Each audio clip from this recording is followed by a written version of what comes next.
I'm not asking what's in the infusion. I'm not looking up all of the ingredients in the infusion. I am sticking out my arm and I am taking the infusion.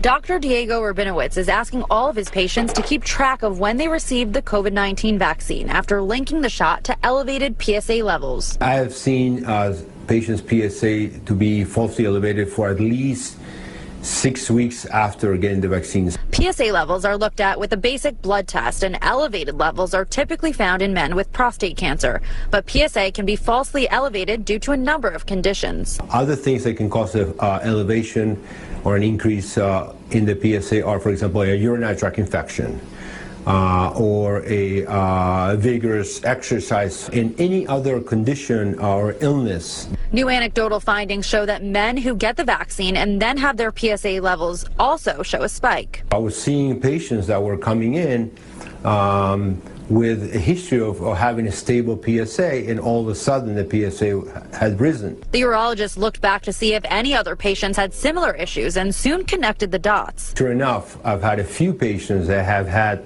the vaccine shortly before the PSA. Dr. Rabinowitz says that his patients were initially alarmed, but after retesting weeks later, his patients' PSA levels normalized. These are the results of a patient who will remain anonymous. As you can see, the person's PSA levels remain stable at 0.4, but a month later, after taking that vaccine, that person's levels raised 9 times to 3.4.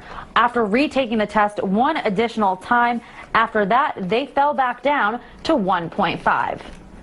The findings are similar to physicians who were concerned after finding swollen lymph nodes when women went for a mammogram soon after vaccination. Certainly this is not the reason for people not to get the vaccine, and that's not what we're saying at all. What we're saying is to take into account the effect the vaccine can have. The month of June is Men's Health Month, an important reminder to stay on top of appointments, as prostate cancer, for example, is the most common cancer, diagnosed with an expected 243,000 estimated cases for 2021. In Loxahatchee, Lena Salzbank, CBS 12 News.